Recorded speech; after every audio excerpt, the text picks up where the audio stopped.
Bonsoir et bienvenue au Centre Panthéon à l'occasion du festival Quartier du Livre. Le festival ayant pour thème cette année à l'aventure, c'est au thème des voyages d'Albert Camus en Grèce que nous allons nous intéresser ce soir, en compagnie de Virginie Lupeau, docteur ès lettres et professeur à Lyon, et membre de la Société des études camusiennes. Un grand merci d'avoir accepté notre invitation. Merci. Nous sommes vraiment ravis de vous recevoir ce soir. Sans plus tarder, je vous laisse la parole. Merci beaucoup. Alors, j'aimerais dans un premier temps remercier la bibliothèque François Fusain de nous accueillir ici ce soir dans le cadre du Festival Quartier du Livre. Je salue moi aussi la Société des études camusiennes ainsi que tous ses membres avec qui j'ai la chance de partager et de faire partager notre amour et notre reconnaissance de l'œuvre de Camus. Le thème choisi cette année par le festival, l'aventure, nous offre en effet une belle occasion d'évoquer la figure de celui qui reçut le prix Nobel en 1957. Si l'on prend en effet le terme aventure dans le sens de voyage, ce que Camus écrit sur le voyage dans l'envers et l'endroit me semble particulièrement intéressant. Sans les cafés et les journaux, il serait difficile de voyager. Une feuille imprimée dans notre langue, un lieu où le soir nous tentons de coudoyer des hommes, nous permet de mimer dans un geste familier l'homme que nous étions chez nous et qui, à distance, nous paraît si étranger. Car ce qui fait le prix du voyage, c'est la peur. Il brise en nous une sorte de décor intérieur. Il n'est plus possible de tricher, de se masquer derrière des heures de bureau et de chantier. Ces heures contre lesquelles nous protestons si fort et qui nous défendent si sûrement contre la souffrance d'être seuls. Le voyage nous ôte ce refuge, loin des nôtres, de notre langue, arraché à tous nos appuis, privé de nos masques, on ne connaît pas le tarif des tramways et tout est comme ça. Nous sommes tout entiers à la surface de nous-mêmes, mais aussi à nous sentir l'âme malade, nous rendons à chaque être, à chaque objet, sa valeur de miracle. Une femme qui danse sans penser, une bouteille sur une table, aperçue derrière un rideau. Chaque image devient un symbole. La vie nous semble s'y refléter tout entière, dans la mesure où notre vie, à ce moment, s'y résume. Sensible à tous les dons, comment dire les ivresses contradictoires que nous pouvons goûter, jusqu'à celle de la lucidité. Et jamais peut-être un pays, sinon la Méditerranée, ne m'a porté à la fois si loin et si près de moi-même. Pardon. J'admire qu'on puisse trouver au bord de la Méditerranée des certitudes et des règles de vie, qu'on y satisfasse sa raison et qu'on y justifie un optimisme et un sens social. Car enfin, ce qui me frappait alors, ce n'était pas un monde fait à la mesure de l'homme, mais qui se refermait sur l'homme. Non, si le langage de ces pays s'accordait à ce qui résonnait profondément en moi, ce n'est pas parce qu'il répondait à mes questions, mais parce qu'il les rendait inutiles. Ce n'étaient pas des actions de grâce qui pouvaient me monter aux lèvres, mais ce nada qui n'a pu naître que devant ces paysages écrasés de soleil. Il n'y a pas d'amour de vivre sans désespoir de vivre. Au-delà de cette dernière phrase très célèbre, ce qui me semble particulièrement intéressant ici est ce constat que dresse Camus. Loin de chez lui, loin de ses repères habituels et quotidiens, il se retrouve, mieux il découvre un moi qu'il ne soupçonnait pas. Et les questions qui l'animaient deviennent inutiles. Par ailleurs, dans son projet de préface à l'envers et l'endroit, Camus écrit « C'est vrai que les pays méditerranéens sont les seuls où je puisse vivre, que j'aime la vie et la lumière, mais c'est aussi vrai que le tragique de l'existence obsède l'homme et que le plus profond de lui-même y reste attaché. Entre cet envers et cet endroit du monde, et de moi-même, je me refuse à choisir. » Comment, en lisant cette phrase, ne pas penser à la Grèce?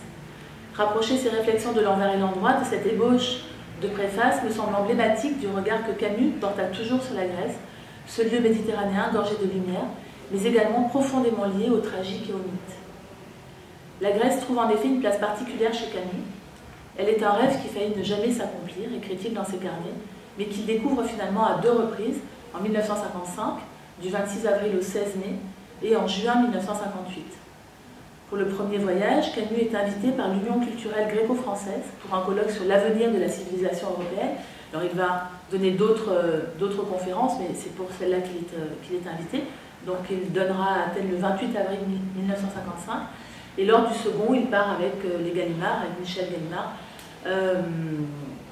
à bord d'un bateau qu'ils ont loué, et il va passer des vacances plutôt dans un cercle amical. Donc le voyage de 1955 fait suite à un voyage en Algérie et précède un autre voyage en Italie. C'est pourquoi je vais me demander avec vous, ici, en quoi ces voyages en Grèce constituent une aventure extraordinaire pour Camus, une aventure tout aussi intime que littéraire, puisque Camus plonge ainsi au cœur même du berceau de la tragédie. Alors c'est très jeune que Camus émet l'hypothèse d'un voyage en Grèce, puisqu'en 1938 déjà, il imaginait y aller avec des amis. Mais c'est en 1939 que le projet semble se concrétiser. On voit alors dans ses carnets se multiplier diverses notes de lecture sur les mythes et sur les auteurs grecs. En août 1939, il écrit d'ailleurs à Jean Grenier. Jean Grenier, vous savez, c'est son maître de philosophie qui l'a accompagné et qui lui a ouvert les portes, en fait, après Louis Germain, son instituteur, mais qui lui a ouvert les portes des études. Il écrit « Je pars dans 10 jours pour la Grèce ». Les billets de bateau sont pris pour le 2 septembre 1939. Le 3 septembre, la guerre éclate et bien sûr, le voyage est abandonné. Dans Prométhée aux enfers, qu'il écrit en 1946, il écrit « L'année de la guerre, je devais m'embarquer pour refaire le périple d'Ulysse. Projet somptueux de traverser une mer à la rencontre de la lumière. » Et puis dans Retour à Tipaza, en 1952, il écrit « Le 2 septembre 1939, en effet, je n'étais pas allé en Grèce comme je le devais. La guerre, en revanche, était venue jusqu'à nous, puis elle avait recouvert la Grèce elle-même. » La Grèce est là, présente chez Camus dès le début. Lorsqu'il écrit son mémoire métaphysique chrétienne et néoplatonisme, il écrit « Je me sens un cœur grec dans un monde chrétien ». Elle est aussi toujours présente à l'esprit de Camus comme un exemple de perfection absolue. Ainsi, dans un article sur la Kabylie qu'il écrit en juin 1939, qui s'appelle « La Grèce en haillons », il rapproche cette région algérienne de la Grèce. Alors, c'est intéressant cet article parce qu'en fait, il parle de la Kabylie, et pour parler de la Kabylie, il va évoquer la Grèce, mais tout en disant après, mais finalement, l'Algérie serait, donc, comme il dit là, dans le titre, une Grèce en haillons. Donc une Grèce, en fait, livrée à elle-même, et une Grèce qui aurait justement un problème avec les colonies, puisque c'est vraiment une longue série d'articles en fait, qu'il écrit sur la Kabylie. Donc en fait, il va rapprocher la Kabylie de cette région-là, et pourtant il n'y est jamais allé, et donc c'est quand même assez étonnant qu'il rapproche la Kabylie qu'il connaît bien, l'Algérie qu'il connaît bien, d'un pays en revanche qu'il ne connaît pas et dans lequel il n'est jamais allé. Donc il écrit, quand on aborde les premières pentes de la Kabylie, à voir ces petits villages groupés autour de points naturels, ces hommes drapés de laine blanche, ces chemins bordés d'oliviers, de figuiers et de cactus, cette simplicité enfin de la vie et du paysage, comme cet accord entre l'homme et sa terre, on ne peut s'empêcher de penser à la Grèce. Et si l'on songe à ce que l'on sait du peuple kabyle, sa fierté, la vie de ces villages farouchement indépendants, la constituante qu'ils se sont donnée, une des plus démocratiques qui soit, leur juridiction, enfin, qui n'a jamais prévu de peine de prison tant l'amour de ce peuple pour la liberté est grand, alors la ressemblance se fait plus forte et l'on comprend la sympathie instinctive qu'on peut vouer à ces hommes. Mais je dois dire tout de suite que l'analogie s'arrête là, car la Grèce évoque irrésistiblement une certaine gloire du corps et de ses prestiges. Alors là, on sent l'homme de théâtre, en fait, pour qui la Grèce est vraiment liée profondément au théâtre, et pour Camus, le théâtre, c'était une histoire de grandeur racontée par des corps, donc là, on sent bien ce qu'il pense de la Grèce, et ce qu'il verra d'ailleurs dans la Grèce, dans son voyage. Et dans aucun pays que je connais, le corps ne m'a paru plus humilié que dans la Kabylie. Il faut l'écrire sans tarder. La misère de ce pays est effroyable. Et donc dans la série d'articles qu'il va donner, il va évoquer justement cette misère-là. C'est là qu'il raconte qu'il a vu des enfants disputer des morceaux de viande dans des poubelles avec des chiens. Voilà, donc il va faire cette représentation-là. Donc il est assez évident que ce rapprochement n'est pas totalement signifiant. En fait, il ne fait pas cette comparaison-là d'un point de vue méditerranéen entre l'Algérie et la Grèce. Mais c'est intéressant parce qu'il veut bien montrer que ces deux bords de la Méditerranée si semblables, en fait, vont s'éloigner insensiblement en raison de la condition coloniale de l'un des deux. Alors il est en revanche un texte fondateur pour comprendre la pensée de Camus face à la Grèce. Il s'agit bien sûr de l'exil d'Hélène, qu'il écrit en 1948 et que l'on peut lire dans l'été en 1954. Donc là encore, Camus fait appel à la Grèce pour appuyer sa réflexion sur son monde contemporain, sur ce monde qui ne cesse de bafouer ses valeurs et ses beautés.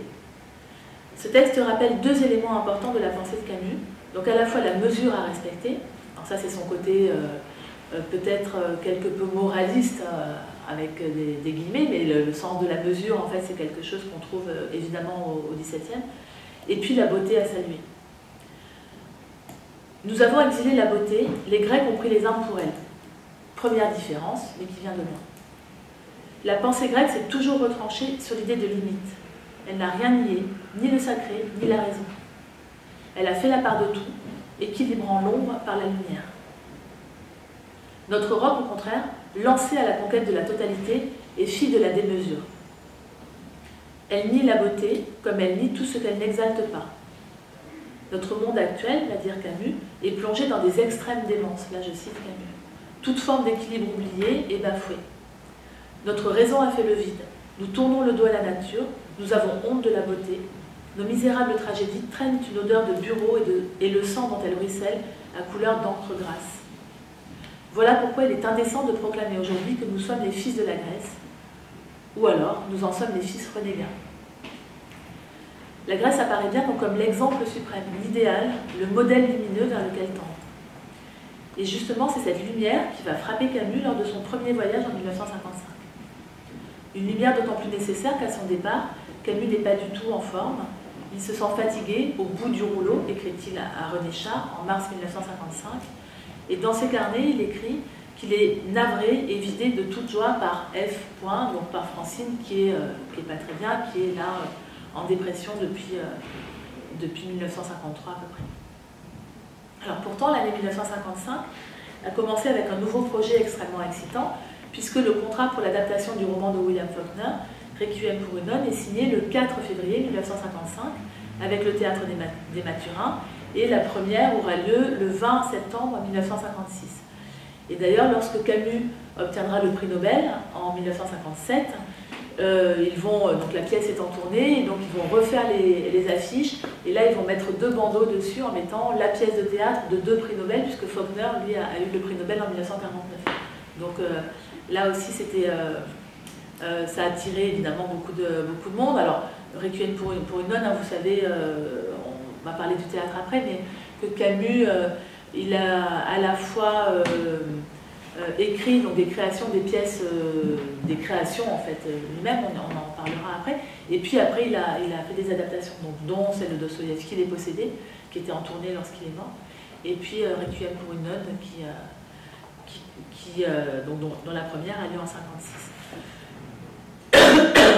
Pardon. Donc ses relations avec les intellectuels de son temps, en 1955, sont clairement distendues, puisqu'il y a eu la fameuse polémique lors de la publication de L'Homme révolté, qui a engendré la rupture avec l'intelligentsia germano-pratine.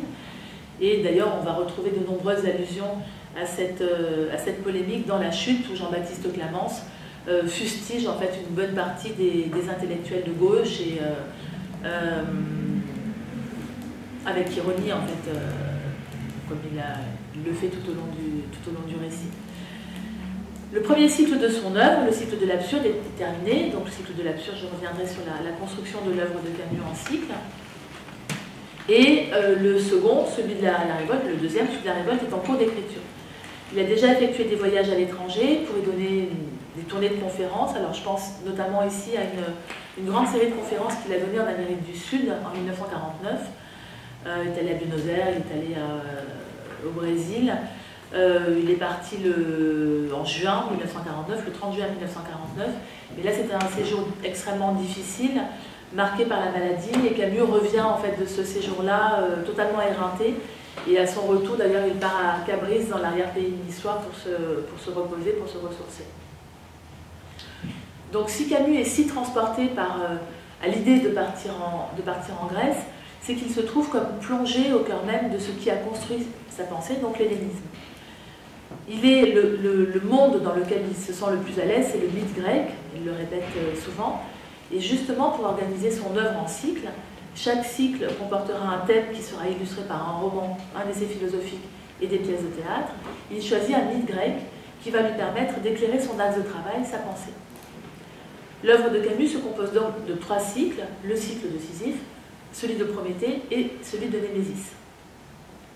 Le premier cycle est celui de l'absurde et comporte donc un roman, L'étranger, qui paraît en 1942, le mythe de Sisyphe, l'essai philosophique qui paraît également en 1942, et deux pièces de théâtre, Le Malentendu et Caligula, publiées respectivement en 1944 et en 1945. Le deuxième cycle est celui de la révolte, avec la figure du révolté, Prométhée.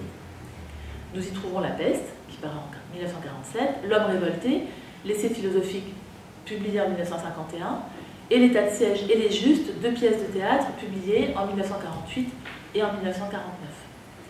Et le troisième cycle était celui de l'amour, celui de Némésis. Donc il n'est pas terminé lorsque Camus meurt le 4 janvier 1960 dans son accident de voiture sur la route de Villeblevin, où il remontait à Paris pour aller rencontrer Malraux, qui était alors ministre de la Culture, pour obtenir justement la direction d'un théâtre. Et il était en train d'écrire le roman autobiographique, donc Le Premier Homme, qui ne sera publié que de manière posthume en 1994 par Catherine Camus.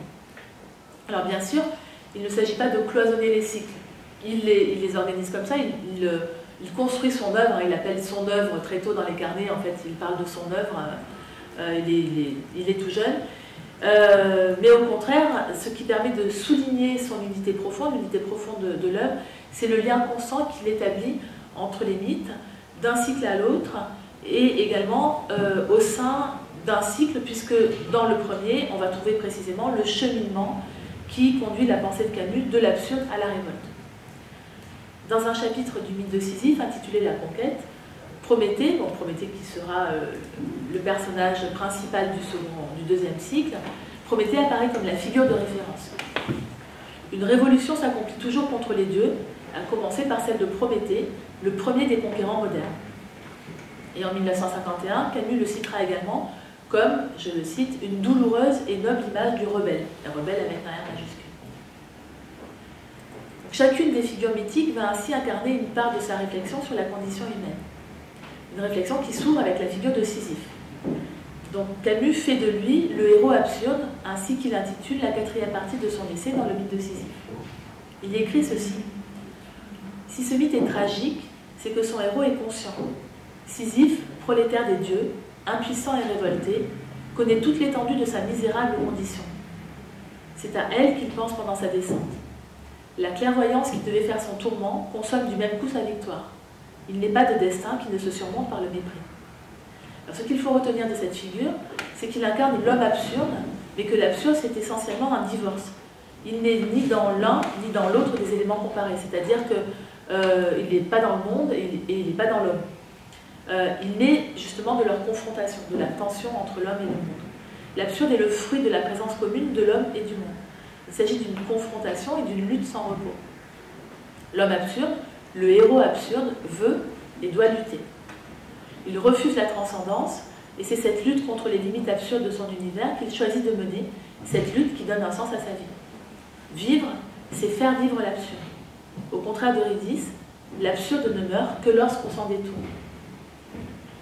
Donc plutôt qu'en faire une victime des dieux, Camus fait de Sisyphe, qu'il décrit comme le plus sage et le plus prudent des humains, un homme conscient, supérieur à son destin, plus fort que son rocher. Sa clairvoyance est sa victoire. Toute la joie silencieuse de Sisyphe est là. Son destin lui appartient, son rocher est sa chose. Il se sait le maître de ses jours. Donc son insoumission, la liberté de choisir son destin, construit sa joie. La lutte vers les sommets suffit à remplir un cœur d'homme. Il faut imaginer Sisyphe heureux. La formule est célèbre. Donc la deuxième figure, c'est celle de Prométhée. C'est l'incarnation du révolté pour Camus, et elle apparaît très tôt dans son œuvre. En effet, dès 1937, à l'époque de la première troupe de théâtre qu'il crée à Alger, le Théâtre du Travail, le tout jeune homme de théâtre qu'est Camus décide d'adapter le Prométhée enchaîné d'Eschyle. Quelques années plus tard, en 1946, il écrit Prométhée aux enfers, texte publié dans L'été, un recueil de nouvelles qui paraîtra en 1954. Le texte s'ouvre sur une question. Que signifie Prométhée pour l'homme d'aujourd'hui? Où l'on voit que, comme il le fait avec Sisyphe, ce qui importe en fait à Camus, c'est de pouvoir apporter sa réflexion au monde dans lequel il vit, d'ancrer le mythe dans sa propre réalité contemporaine. On pourrait dire sans doute que ce révolté, dressé contre les dieux, est le modèle de l'homme contemporain, et que cette protestation élevée, il y a des milliers d'années, dans les déserts de la City, s'achève aujourd'hui dans une convulsion historique qui n'a pas son égal. Mais en même temps, quelque chose nous dit que ce persécuté continue de l'être parmi nous, et que nous sommes encore sourds au grand cri de la révolte humaine dont il donne le signal solitaire. L'homme d'aujourd'hui est en effet celui qui souffre par masse prodigieuse sur l'étroite surface de cette terre, l'homme privé de feu et de nourriture, pour qui la liberté n'est qu'un luxe qui peut attendre. Et il n'est encore question pour cet homme que de souffrir un peu plus, comme il ne peut être question pour la liberté et ses derniers témoins que de disparaître un peu plus. Ce texte de Prométhée aux enfers annonce l'homme révolté qui paraîtra en 1951. Pour le philosophe, cette figure incarne le plus grand mythe de l'intelligence révoltée, et dans la partie consacrée à la révolte métaphysique, Camus retrace l'histoire de ce mythe. Les premières théogonies nous montrent Prométhée enchaîné à une colonne, sur les confins du monde, martyr éternel, exclu à jamais d'un pardon qu'il refuse de solliciter. Puis il rappelle l'apport d'Échille, qui, dans son théâtre, accroît encore la stature du héros, parce qu'il le crée lucide. Mais ce qui est passionnant dans ce Prométhée aux enfers, c'est que Camus place sa réflexion dans le sens de l'histoire. Selon lui, cette Europe humide et noire, au sortir des longues années de guerre, constitue une trahison à l'égard de Prométhée. Or, c'est la pensée de cette figure qui doit insuffler à l'homme contemporain la volonté de sortir de cette violence. En vérité, si Prométhée revenait, les hommes d'aujourd'hui feraient comme les dieux d'alors, ils le cloueraient au rocher, au nom même de cet humanisme dont il est le premier symbole. Parce que pour Camus, l'entrée en guerre a ouvert la porte de l'enfer, dont l'Europe n'est plus sortie depuis. Depuis si longues années, nous essayons de nous en arranger, poursuit-il. L'histoire est une terre stérile où la bruyère ne pousse pas. L'homme d'aujourd'hui a choisi l'histoire cependant, et il ne pouvait ni ne devait s'en détourner. Mais au lieu de se la servir, il consent tous les jours un peu plus à en être l'esclave. C'est ici qu'il trahit Prométhée, ce fils aux pensées hardies et au cœur léger. C'est ici qu'il retourne à la misère des hommes que Prométhée voulut sauver. Oui, il suffit d'un soir de Provence, d'une colline parfaite, d'une odeur de sel, pour apercevoir que tout est encore à faire. Nous avons à réinventer le feu, à réinstaller les métiers pour apaiser la faim du corps. Donc d'après Camus, la pensée même de Prométhée doit pousser l'homme à quitter toute forme d'asservissement, à retrouver la voie de la beauté et du bonheur. Le mythe de Prométhée est un de ceux qui nous rappelleront que toute mutilation de l'homme ne peut être que provisoire et qu'on ne sert rien de l'homme si on ne le sert pas tout entier. Plus qu'une figure de révolté, la figure de Prométhée devient une issue possible à la violence historique et un symbole d'espoir. C'est ce que signifient les dernières lignes de la nouvelle. Le héros enchaîné maintient dans la foudre et le tonnerre divin sa foi tranquille en l'homme. C'est ainsi qu'il est plus dur que son rocher et plus patient que son vautour. Mieux que la révolte contre les dieux, c'est cette longue obstination qui a du sens pour nous. Et cette admirable volonté de ne rien séparer ni exclure qui a toujours réconcilié et réconciliera encore le cœur douloureux des hommes et les printemps du monde. Donc les cycles ne sont en aucun cas cloisonnés et ils entrent parfois en résonance les uns avec les autres et même parfois comme un clin d'œil. C'est le cas par exemple de la peste et d'une nouvelle de l'été, le Minotaure ou la halte d'Oran. Dans le roman donc, qui paraît en 1947, dans le deuxième cycle, Camus fait référence à un autre mythe grec, celui du Minotaure. Donc le roman s'ouvre en effet sur une description d'Oran. Alors on sait que Camus n'aimait pas du tout Oran. Francine, sa femme, était originaire d'Oran. Et donc il a situé la peste à Oran parce que Oran tourne le dos à la mer. Et donc il n'aimait pas du tout cette ville-là. Il aimait Alger, mais il n'aimait pas Oran.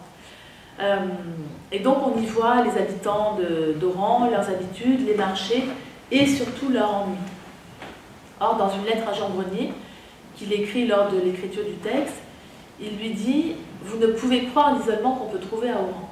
C'est un labyrinthe fauve et brillant. Au détour de chaque rue, les Oranais trouvent leur minotaure, c'est l'ennui. » Ligne auquel fait directement écho le texte « Le Minotaure ou la halte d'Oran » qu'il publie donc dans l'été.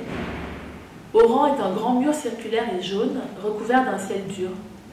Au début, on erre dans le labyrinthe, on cherche la mer comme le signe d'Ariane, mais on tourne en rond dans des rues fauves et oppressantes, et à la fin, le Minotaure dévore les Oranais. C'est l'ennui.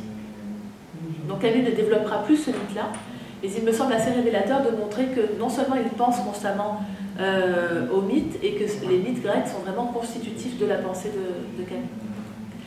Alors, la figure du troisième cycle est Némésis, la déesse souvent associée à la justice et à la mesure, et qui est totalement indissociable d'Hélène chez Camus.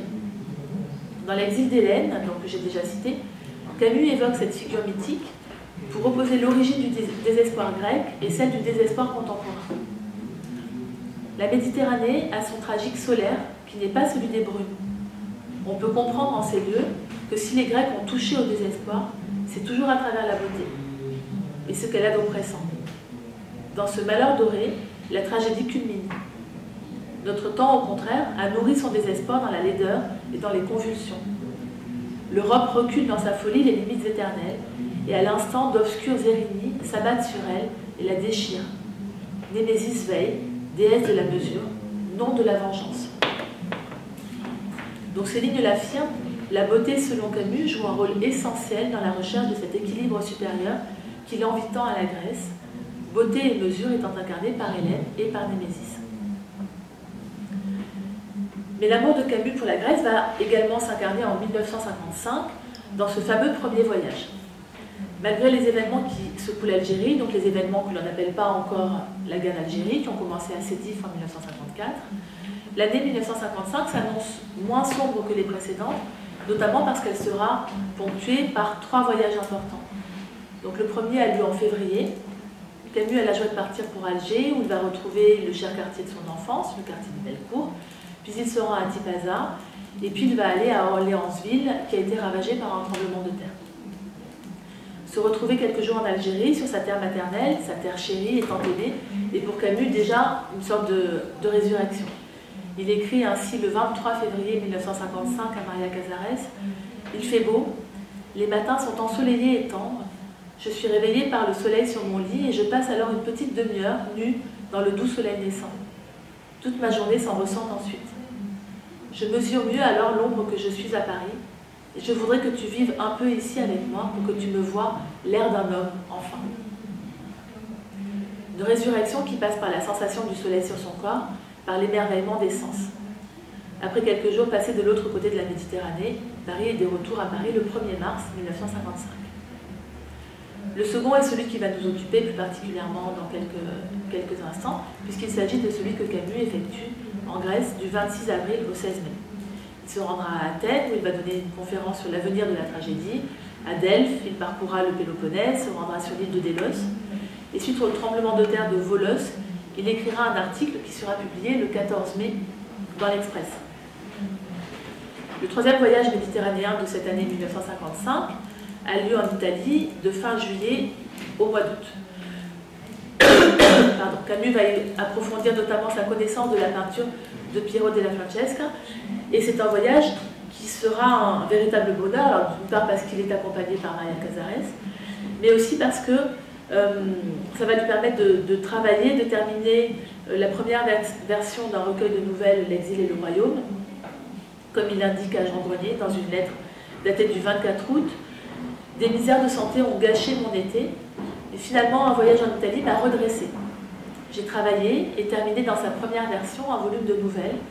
J'ai revu en Italie ce que j'y avais découvert, jeune étudiant.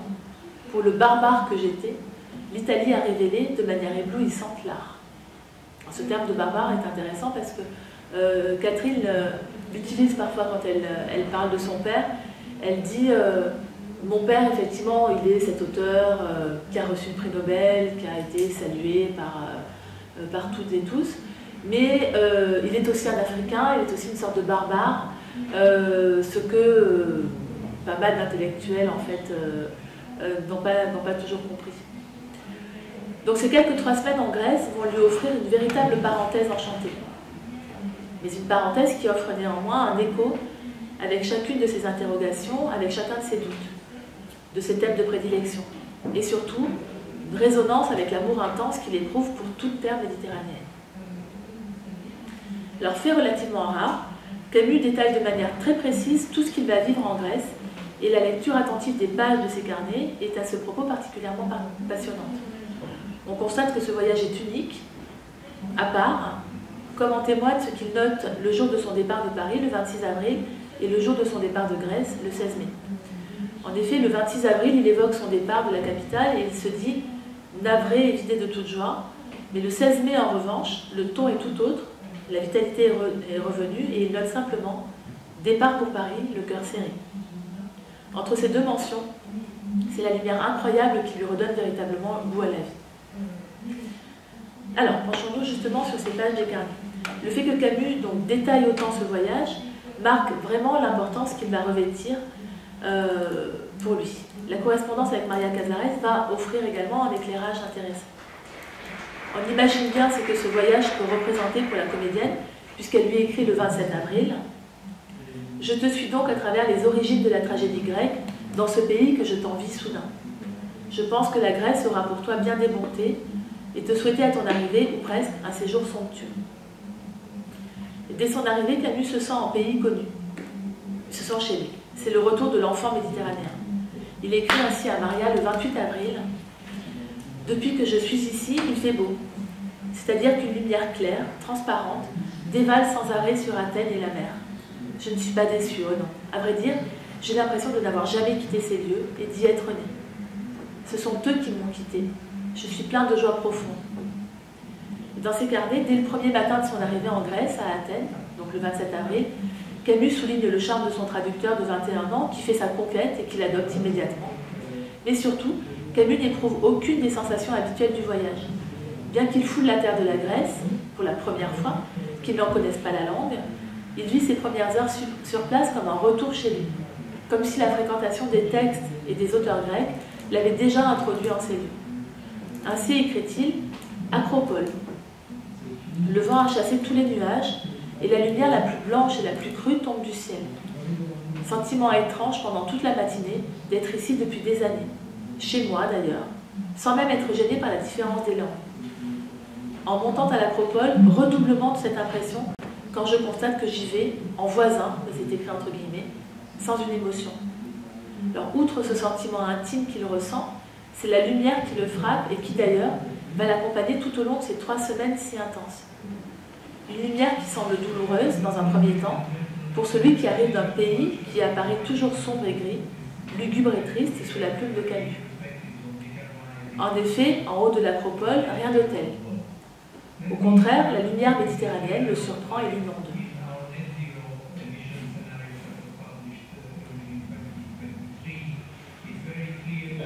C'est la traduction en fait. Oui.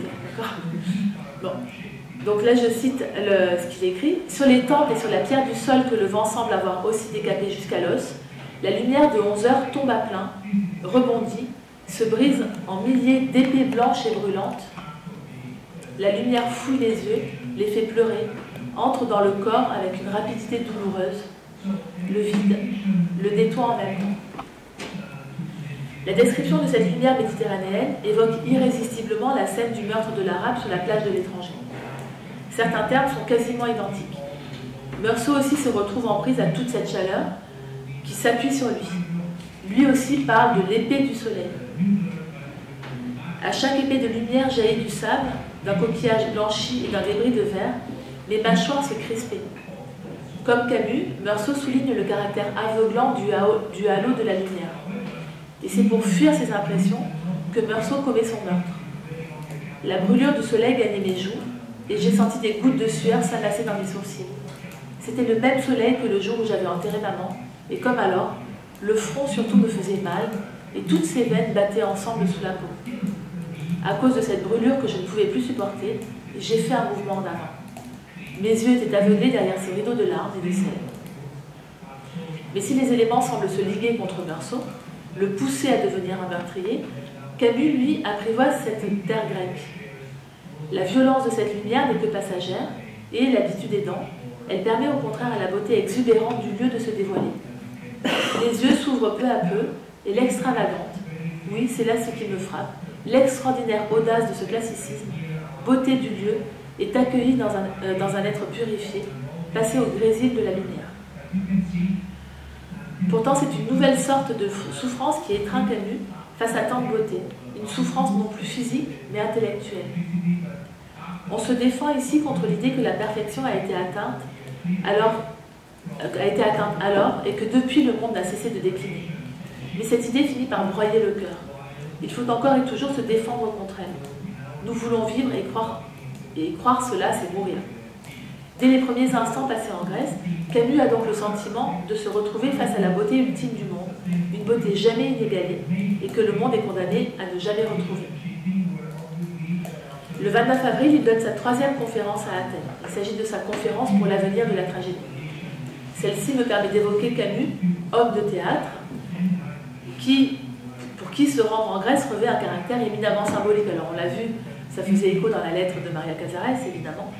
Et en effet, son amour pour cet art commence très tôt, puisque à Alger, alors qu'il est membre du Parti communiste, auquel il ne restera que très peu, il crée la troupe du Théâtre du Travail, avec quelques amis tout aussi agitateurs que lui, des étudiants, des ouvriers, des sculpteurs, décide de mettre le théâtre au service d'un objectif politique.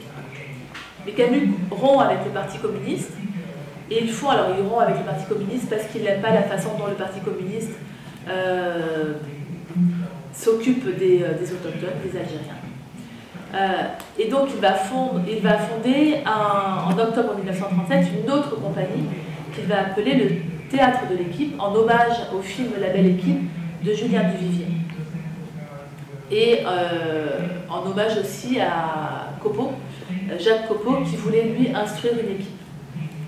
Donc l'œuvre théâtrale de Camus comporte à la fois des pièces qu'il crée et parfois qu'il met en scène, mais également des adaptations, alors aussi diverses que Requiem pour une ode de Faulkner, Les Possédés de Dostoïevski, Un cas intéressant de Buzzati, donc vraiment alors soit qu'il a créé pour des festivals, Festival à Angers par exemple, soit parce qu'il aime passionnément Dostoïevski, très jeune, ou parce qu'il y a des thèmes en fait, qui entrent en résonance avec son œuvre. Alors, on n'a pas le temps ce soir de développer, on pourra continuer à en parler peut-être, mais il me semble intéressant de m'arrêter un petit peu sur la conférence que Camus donne à Athènes, qui s'appelle donc Sur l'avenir de la tragédie. Parce que celle-ci constitue véritablement une sorte d'art poétique, comme l'entendait Boileau, pour celui qui considérait le théâtre comme le plus grand des arts. Ce soir-là, il cherche à définir la tragédie moderne et il va s'interroger sur sa possible naissance en 1955. Le premier point qui lui semble important est l'époque. Selon Camus, en effet, ne peut advenir de tragédie que lors de périodes violentes ou lourdes. Les grandes périodes de l'art tragique se placent dans l'histoire, à des siècles charnières, à des moments où la vie des peuples est lourde, à la fois de gloire et de menace, où l'avenir est incertain et le présent dramatique. Après tout, Échille est le combattant de 2 guerres, et Shakespeare le contemporain d'une assez belle suite d'horreurs. En outre, ils se tiennent tous deux à une sorte de tournant dangereux dans l'histoire de leur civilisation. Et selon lui, donc, seules 2 grandes époques tragiques ont existé. La première est grecque, et elle dure un siècle, d'Échille à Euripide, et la seconde dure à peine plus, et là elle cite le XVIIe siècle. Camus était un grand amoureux en fait de la tragédie classique. Entre ces 2 moments tragiques, près de 20 siècles s'écoulent, et pendant ces 20 siècles, rien. Et Camus en conclut que l'âge tragique semble coïncider chaque fois avec une évolution où l'homme, consciemment ou non, se détache d'une forme ancienne de civilisation et se trouve devant elle en état de rupture, sans pour autant avoir trouvé une nouvelle forme qui le satisfasse. En 1955, nous en sommes là. Nous en sommes là, il me semble, dit-il, et dès lors que la question peut se poser de savoir si ce déchirement intérieur trouvera parmi nous une expression tragique. Et il va ensuite définir ce qu'est la tragédie. Alors, qu'est-ce que d'abord que la tragédie? Sans prétendre trancher un problème devant lequel tant d'intelligence hésite, on peut au moins procéder par comparaison et essayer de voir en quoi, par exemple, la tragédie diffère du drame ou du mélodrame. Voici quelle me paraît être la différence. Les forces qui s'affrontent dans la tragédie sont également légitimes, également armées en raison. Dans le mélodrame ou le drame, au contraire, l'une seulement est légitime. Autrement dit, la tragédie est ambiguë, le drame simpliste. Antigone a raison, mais Créon n'a pas tort. De même, Prométhée est à la fois juste et injuste, et Zeus, qui l'opprime sans pitié, est aussi dans son droit. Alors là, on voit bien, par exemple, lorsque Racine parle de Phèdre, elle est pas tout à fait coupable et pas tout à fait innocente, parce qu'elle est fille de Minos et de Pasiphae. Donc en fait, c'est cette tension-là, et dans les personnages, et dans les intrigues, qui va créer précisément la tragédie. Donc la formule du mélodrame serait en somme « un seul est juste et justifiable », et la formule tragique par excellence « tous sont justifiables, mais personne n'est juste ». Le thème constant de la tragédie antique est ainsi la limite qu'il ne faut pas dépasser. Donc là, on voit bien aussi le côté classique en fait, de Camus. Quelles sont les deux puissances qui s'opposent dans la tragédie antique, par exemple? Si l'on prend Prométhée enchaîné comme type de cette tragédie, il est permis de dire que c'est, d'une part, l'homme et son désir de puissance, et d'autre part, le principe divin qui se reflète dans le monde. Et il y a tragédie lorsque l'homme, par orgueil, ou même par bêtise, comme Ajax, entre en contestation avec l'ordre divin personnifié dans un dieu ou incarné dans la société. Et la tragédie sera d'autant plus grande que cette révolte sera plus légitime et cet ordre plus nécessaire. Donc là aussi, il y a une tension, c'est ce qui va créer la tragédie. Donc ces allocutions publiques se déroulent pour le mieux, mais c'est le pays en fait lui-même, la Grèce, qui va enchanter littéralement Camus. Il est totalement happé par ses obligations, comme il l'explique à Maria, mais il va prendre néanmoins le temps de visiter et surtout de goûter des lieux merveilleux. Dans une lettre à la comédienne du 30 avril, il lui fait part de ses interrogations et on retrouve des passages de phrases qu'il écrit dans ses carnets. Mes conférences et les obligations qui les entourent ne m'ont pas empêché de visiter Athènes et ses environs et ses splendeurs. Mais je ne vais pas faire mon Chateaubriand et t'assassiner de descriptions lyriques. Simplement, je porte continuellement dans le cœur la lumière d'ici, qui n'est pas celle d'ailleurs qui est plus fraîche et blanche, plus nue. Je m'endors avec le souvenir de cette lumière, je me réveille avec une mélancolie en même temps, l'idée que la perfection a été atteinte et que le monde, depuis le sourire décoré, n'a pas cessé de décliner. Mais je refuse aussi cette pensée, car elle revient à mourir d'une certaine manière. Et il faut vivre et créer. Je goûte, en tout cas, ici, une paix heureuse, où je voudrais te retrouver une fois de plus. Les termes consignés dans ces carnets et ceux qu'il livre à Maria sont bien identiques.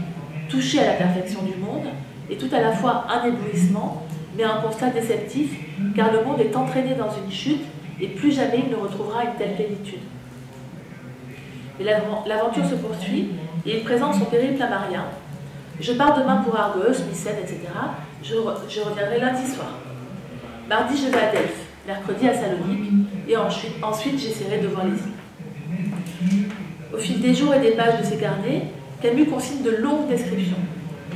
La découverte de ce lieu immortel et majestueux lui donne l'impression de toucher à l'essence même du monde. Pourtant, le Camus journaliste, l'auteur engagé, n'est jamais bien loin, et il va reprendre du service lorsqu'il part visiter le Sounion. Ce cap à l'extrémité de l'Attique, connu pour son temple dédié à Poséidon, laisse une impression mitigée à l'auteur. La lumière du milieu du jour est encore un peu voilée, elle porte en suspension des brumes invisibles, mais j'admire l'espace et la vastitude de ces paysages pourtant réduits. À mesure que nous approchons du Sounion, la lumière se fait plus fraîche et plus jeune. Puis sur le cap, au pied du temple, il n'y a plus que le vent. Le temple lui-même me laisse froid, ce marbre trop blanc à des airs de stuc. Mais le promontoire où il s'élève et qui s'avance dans la mer, comme une dunette, d'où on domine l'escadre des îles, au large, tandis qu'en arrière, à droite et à gauche, la mer écume le long des flancs de sable et de roches, est un lieu indescriptible. Le vent furieux siffle dans les colonnes si fort qu'on croirait à une forêt vivante. Il brasse l'air bleu, aspire celui du large, le mélange avec violence au parfum qui monte de la colline couverte de fleurs minuscules et fraîches et fait furieusement claquer sans trêve autour de nous des draps bleus tissés d'air et de lumière. Assis au pied du temple pour s'abriter du vent, la lumière aussitôt se fait plus pure dans une sorte de jaillissement immobile. Au loin, des îles dérivent. Pas un oiseau. La mer mousse légèrement jusqu'à l'horizon. Instant parfait. La description faite de ce lieu, outre la légère réticence à l'égard du temple, fait écho à l'émerveillement du début. Mais la perfection du moment est compensée, voire même amoindrie, par ce que Camus apprend de Macronissos. Ainsi écrit-il en effet, « Parfait, sauf cette île en face de Macronissos, aujourd'hui vide, il est vrai, mais qui a été une île de déportation dont on me fait d'affreux récits. » Et le soir même, lors du dîner, il obtient des renseignements sur la déportation. Les chiffres semblent concorder, le nombre des déportés a été réduit de 8 à 900. C'est de cela qu'il faut m'occuper. Donc on le voit, la pensée politique et engagée de l'auteur n'est jamais laissée de côté, au contraire, elle va l'habiter à chaque instant, et on retrouvera plus tard dans ses dossiers politiques une importante documentation concernant Macronissos. Alors très vite, Camus est à nouveau happé par la beauté hors norme de la nature grecque au soleil couchant. Après-midi. Le soleil, cette fois, est près de sa fin. À nouveau, une sorte de joie hilarante devant la prodigieuse audace de l'Acropole, où les architectes ont joué non pas avec des mesures harmonieuses, mais avec la prodigieuse extravagance des caps, des îles jetées sur un golfe immense et d'un ciel à la vaste conque tournoyante. Ce n'est pas le Parthénon qu'ils ont construit, mais l'espace lui-même, et dans des perspectives délirantes. Toute cette escadre d'îles et de pics dominés par la dunette du rocher, l'apaisement du soir tombe soudain. Le 1er mai marque le départ de Camus pour l'Argolide. Les descriptions lyriques que l'on trouve dans les pages des carnets montrent le véritable enchantement du voyageur. Il n'y a plus de traces de douleur ici. Au contraire, ces descriptions respirent la joie, chantent l'insouciance. La côte du golfe corinthien, une lumière dansante, aérienne, jubilante, inonde le golfe et les îles au large. Arrêtés un moment au bord de la falaise, et toute l'immensité de la mer devant nous, offerte en une seule courbe, comme une coupe où nous buvons la lumière et l'air, à longs traits. Au bout d'une heure de route, je suis littéralement ivre de lumière, la tête pleine d'éclats et de cris silencieux, avec dans l'antre du cœur une joie énorme, un rire interminable, celui de la connaissance, après lequel tout peut survenir et tout est accepté. Le royaume d'Agamemnon n'a pas plus de 10 km et cependant, les proportions en sont telles que jamais plus vaste royaume ne s'est étendu sous le soleil. L'heure ici encore est parfaite. Soirée, nos plis devant la mer, à cette heure que les Grecs appellent la royauté du soleil et qui est l'heure de la pourpre dans le ciel, du mauve et des bleus déposés sur les montagnes et les baies. Le lendemain, le 2 mai, Camus visite Sparte, descend à Nauplie, fait une halte à Argos et retourne à Mycène. Il rencontre ici et là des groupes d'archéologues qui provoquent en lui une interrogation sur son travail et une question importante pour lui, et que l'on retrouvera dans le discours du prix Nobel, qui fera 2 ans plus tard, l'écho est à savoir sur le caractère entre l'opposition entre solitaire et solidaire. Ainsi écrit-il, au retour de la descente sur Nauplie, son golfe, les îles et les montagnes au loin, halte à Argos avec les jeunes archéologues des fouilles. Même impression que devant le petit groupe d'architectes qui reconstruisent Orléansville et y vivent en communauté. Je n'ai jamais été heureux et pacifié que dans un métier, un travail, accompli avec d'autres hommes que je puisse aimer. Je n'ai pas de métier, mais seulement une vocation. Et mon travail est solitaire. Je dois l'accepter et tâcher seulement d'en être digne, ce qui n'est pas le cas en ce moment. Mais je ne peux me défendre d'un sentiment de mélancolie devant ces hommes heureux de ce qu'ils font. Ces quelques lignes trouveront un développement important dans un article qui paraîtra quelques jours plus tard, donc le 14 mai, dans l'Express. Cet article nous intéresse à plus d'un titre. Non seulement il est le fruit immédiat de la visite d'Argos, mais il permet également à Camus d'évoquer plus largement son travail et son métier d'homme. Alors on connaît la formule qu'il utilise pour Rieu dans La Peste, le narrateur de La Peste, qui cherche de son côté à bien faire son métier d'homme. Et comment ici, bien sûr, ne pas penser à Pavese et son merveilleux livre, il le traduit le métier d'homme, Il mestiere di vivere, et l'article que Camus écrit pour l'Express s'appelle Le métier d'homme. Et il commence en faisant le lien entre le séjour grec et le précédent en Algérie. Le hasard de 2 voyages m'a permis de rencontrer, à quelques semaines d'intervalle, des hommes contents de ce qu'ils faisaient. Si curieux que cela puisse paraître, ces hommes étaient des Français. À Orléansville, il y a quelques mois, j'ai vécu au milieu du groupe de jeunes architectes qui reconstruisent la ville et sa région. Camus donc, évoque là le tremblement de terre. À Argos, il y a quelques jours, j'ai rencontré les jeunes archéologues qui poursuivent les fouilles de l'école française d'Athènes.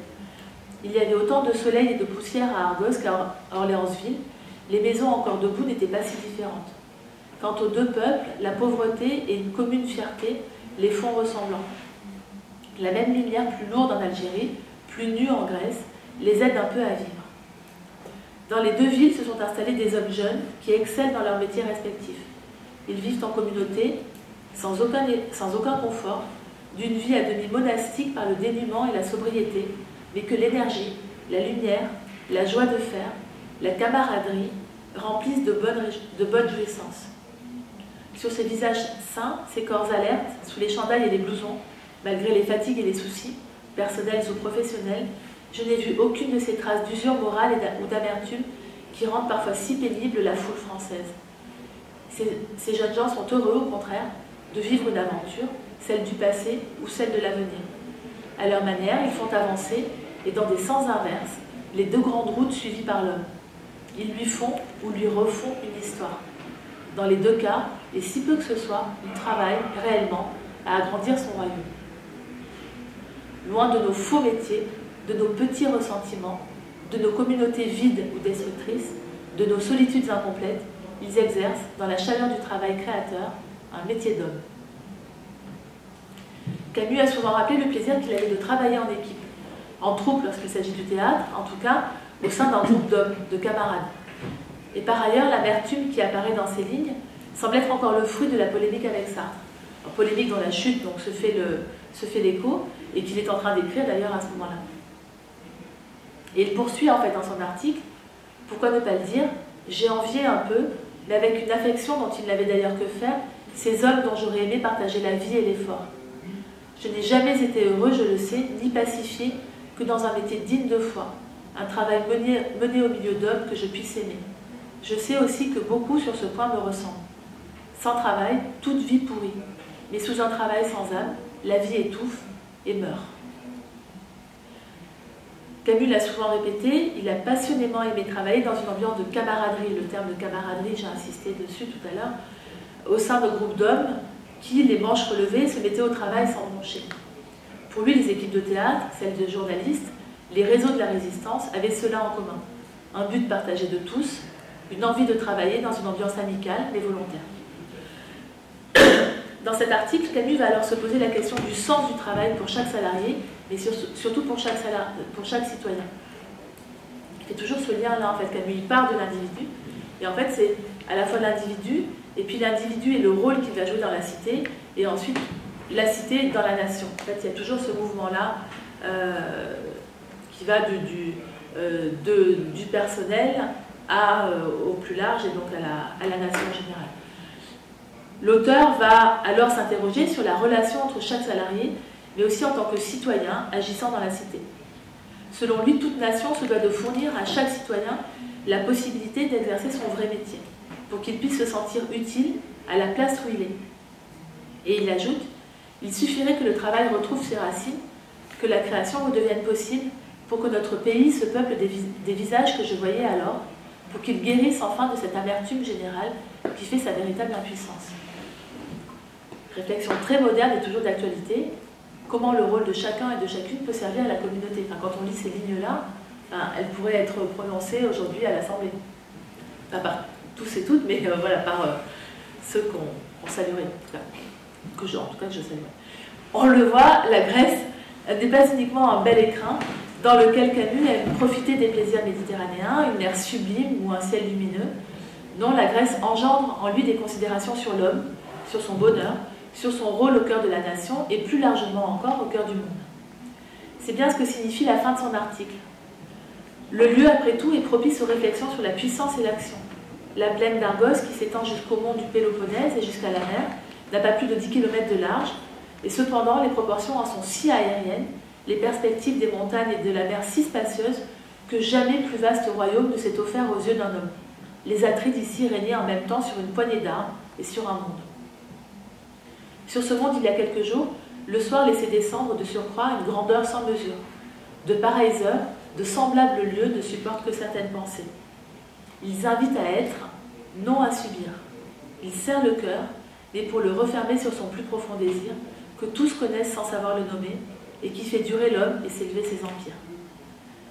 Voilà pourquoi de tous les sentiments qui pouvaient naître devant ce spectacle, l'un au moins, et c'est de lui seulement que je veux parler ici, me ramènerait aux hommes dont j'ai parlé et s'accorder, grâce à eux, à la nuit mycénienne. Ce sentiment un peu nouveau s'appelait l'espoir. Commencé en évoquant une certaine forme d'amertume, l'article se termine par le chant de l'homme gorgé d'espoir, d'un espoir intimement lié à la grandeur de l'homme, à sa beauté, thème terriblement camusien. Et si j'ai souhaité m'arrêter longuement sur ces lignes, c'est qu'elle me semble importante quant au sens à donner à la portée symbolique de ce voyage. Plus que l'opportunité de donner une série de conférences, plus que les belles rencontres avec les Grecs et les paysages admirables, c'est un retour aux sources qu'opère Camus, aux sources littéraires, mythiques, mais également, ou peut-être devrais-je dire nécessairement, un retour au fondement même de l'être. De retour à Mycène, cette mélancolie est chassée par la tendresse du décor. Le plus beau soir du monde se couche peu à peu sur les lions mycéniens. Les montagnes foncent peu à peu jusqu'à ce que les 10 chaînes qui se répercutent jusqu'à l'horizon deviennent une seule vapeur bleue.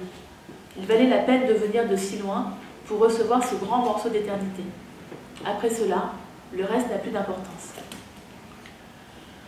Le 4 mai est une journée éprouvante puisque Camus se rend dès le matin à Volos qui a été fortement meurtri dans un tremblement de terre. Volos, 80% des maisons détruites ou abattues. Toute la ville est sous les tentes. Le soleil pèse sur les toiles et sur la ville poussiéreuse. Peu ou pas de WC. Je me demande comment on évitera l'épidémie. Lycée français sous les tentes, et la mer tout près, lisse et fraîche, au bord de la ville ruinée. Le maire me reçoit dans la cour près de la maison ruinée. Personnage intelligent et élégant. Sur un mot malheureux que j'ai, un coiffeur arrive et me coupe les cheveux dans la cour au milieu de tout le monde, et dans la plus charmante des familiarités. À la fin de l'article paru le 14 mai dans l'Express, Camus ajoute un appel pour Volos. PS. L'Express pourrait peut-être faire un appel pour Volos, la ville détruite par les récents tremblements de terre. Je l'ai visité et vous épargne une description que vous imaginerez très bien. Voici en tout cas le bilan. 8% de maisons intactes, 15% de récupérables et le reste détruit. 50 000 personnes sont sans abri. Le tiers a fui la ville, le reste vit sous des tentes. Mais la chaleur s'installe déjà, l'eau est rare, les fosses septiques inexistantes, et l'on craint l'épidémie. Des dons permettraient de précipiter l'adduction d'eau, au moins. Ils peuvent être adressés au maire de Volos, en Grèce. Dans une lettre à Maria du 5 mai, postée de Salonique, il évoque le tremblement de terre de Volos, mais assez rapidement. Je suis arrivée hier soir ici, mais avant de quitter Athènes, j'avais emporté ta bonne lettre qui m'a accompagnée à Delphes, puis à Volos, au milieu d'autres ruines, plus neuves celle-là, et produite par un récent tremblement de terre.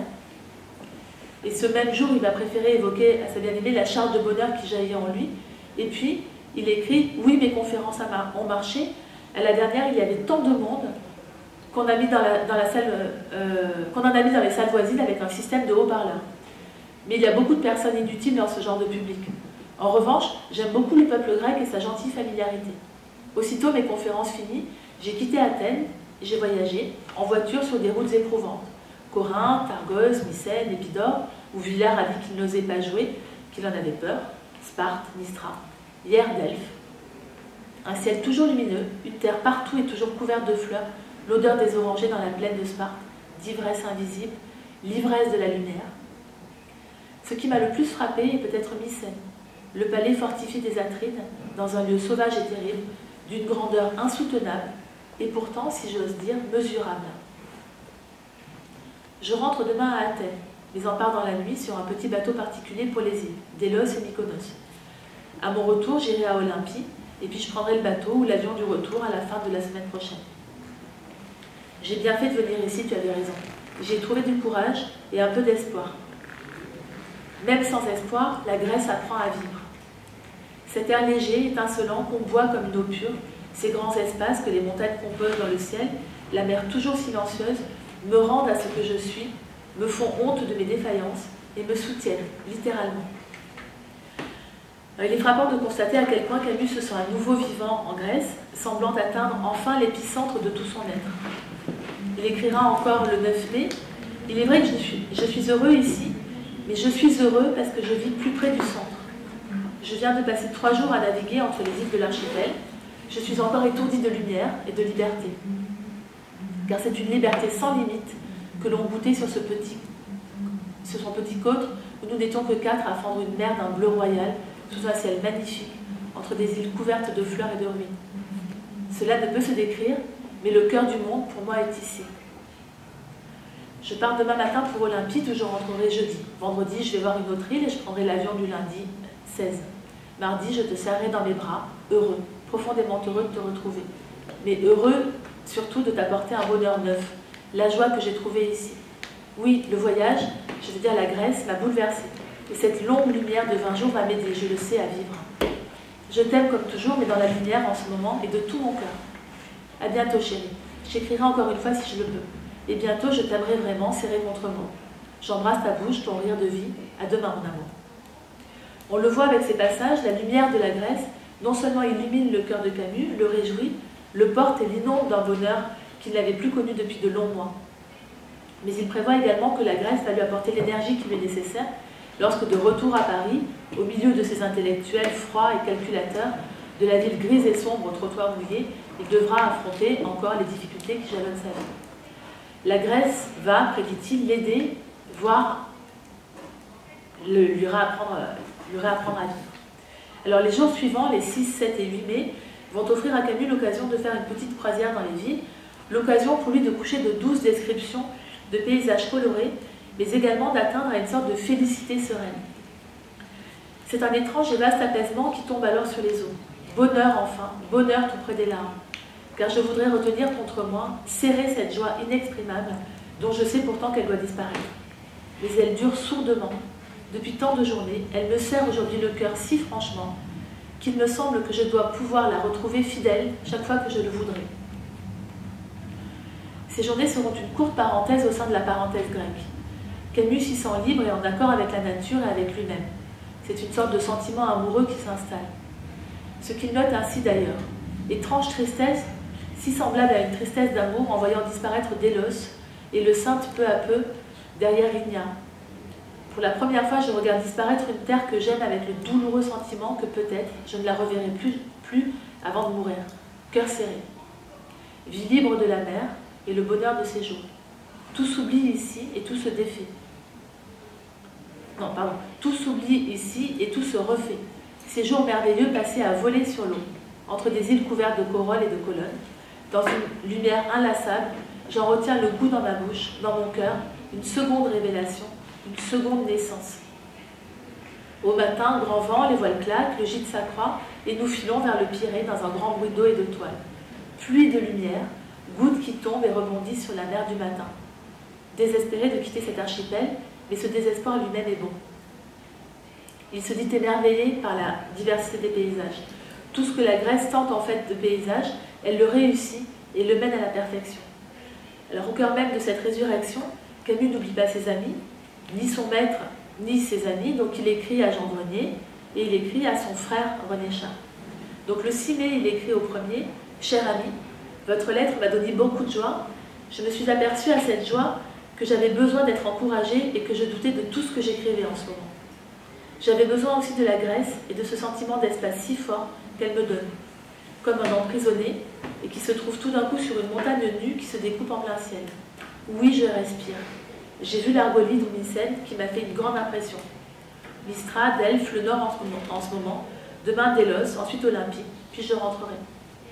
J'ai trouvé ici beaucoup de témoignages d'amitié à votre égard et je m'en suis réjouie. J'ai vu vos amis, Z, dont la femme est en effet équatoriale, et beaucoup d'autres bien aimables, mais je préfère les rues et les bergers. Je pense presque toujours à vous ici, de tout cœur, affectueusement, à vous tous, Albert Camus. Et le 11 mai, c'est au frère René Char à qui il envoie une carte postale de Délos sur laquelle il note « Ma pensée ne vous quitte pas ici, mon cher René, et tout vous ressemble. Pour moi, j'y ai trouvé ce que je suis venu y chercher, et plus encore. Je vais revenir debout, enfin. J'ai fait aussi le vœu de revenir ici avec vous. » Et puis 1 ou 2 jours plus tard, il lui envoie une autre carte de Lesbos.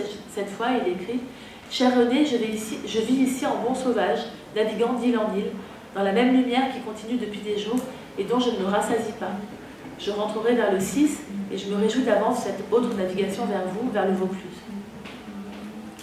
Alors c'est intéressant qu'il écrive à René Char quand il est en Grèce. Et en fait, s'il lui dit que tout me ramène à vous, c'est que on sait que c'est René Char qui a fait les recherches pour la maison à Lourmarin, qu'il a finalement acheté avec l'argent du Nobel.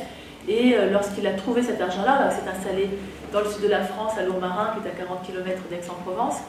Et il est allé là-bas parce que c'était l'endroit de France qui ressemblait le plus à l'Algérie. Et il a dit à René Char, en fait, je ne les mets pas dans les vôtres. Donc c'est assez, assez symbolique en fait qu'il pense à René Char lorsqu'il est en Grèce. Donc le 13 mai, 3 jours avant son départ, Camus écrit un paragraphe à connotation conclusive, comme s'il tâchait de mettre un point final à ces journées grecques qui lui ont tant apporté. Ces 20 jours de course à travers la Grèce, je les contemple d'Athènes maintenant avant mon départ, et ils m'apparaissent comme une seule et longue source de lumière que je pourrais garder au cœur de ma vie. La Grèce n'est plus pour moi qu'une longue journée étincelante, étendue le long des traversées, et aussi comme une île énorme couverte de fleurs rouges et de dieux mutilés dérivant inlassablement sur une mer de lumière et sous un ciel transparent. Retenir cette lumière, revenir, ne plus céder à la nuit des jours. Comme une injonction en fait qui se livre à lui-même. Et le lendemain, Camus note une stupide envie de pleurer. Et le 15, il salue cette terre tant aimée. Promenade en mer sous un beau vent plein de lumière. Ce sont pour moi des heures d'adieu à ce pays qui nous a versé pendant des semaines la même longue joie.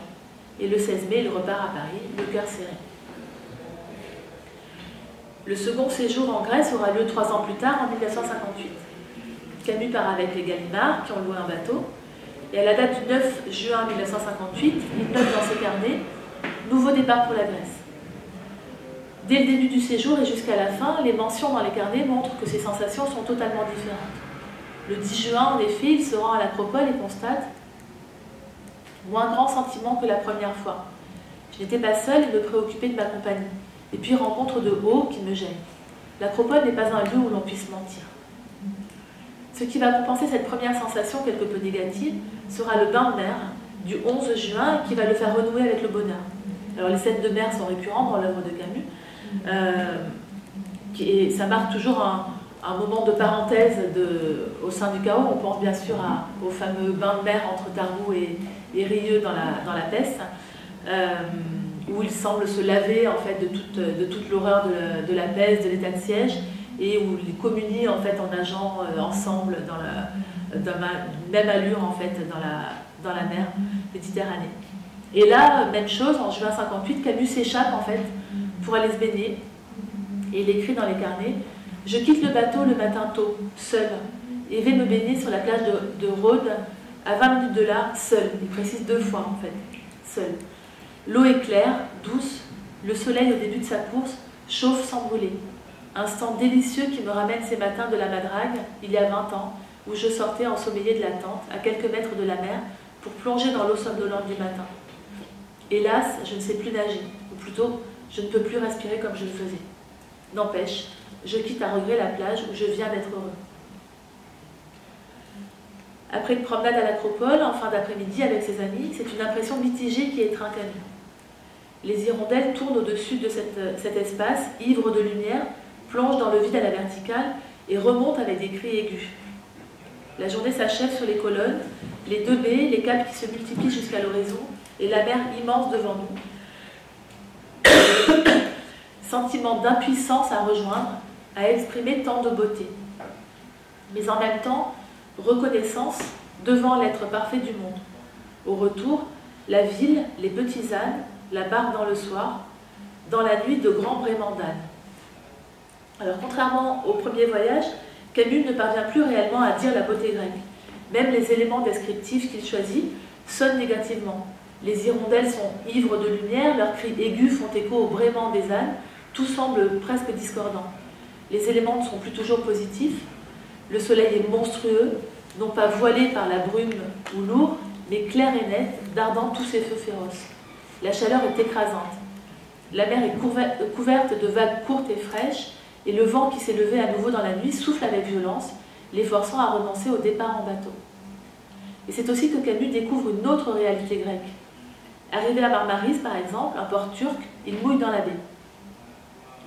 La petite ville de loin paraît misérable, et peu à peu, nous voyons toute la population s'amasser sur l'embarcadère. Arrivé à bord des policiers et douaniers turcs, interminable palabre pour régler les formalités d'usage. Puis descente à terre où nous sommes entourés et suivis par une foule d'enfants misérables.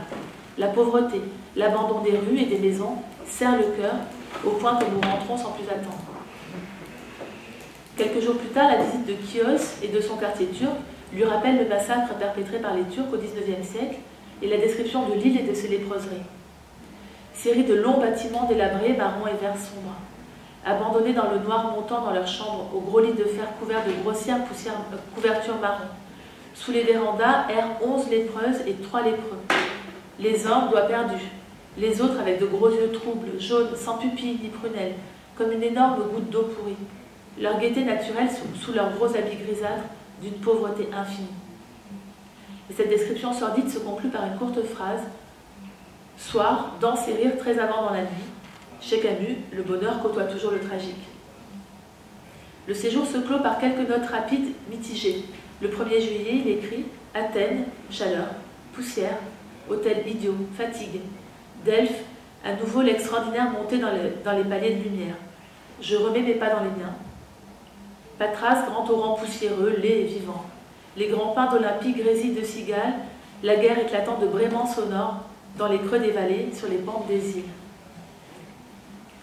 On le voit, l'écart entre les deux voyages est immense.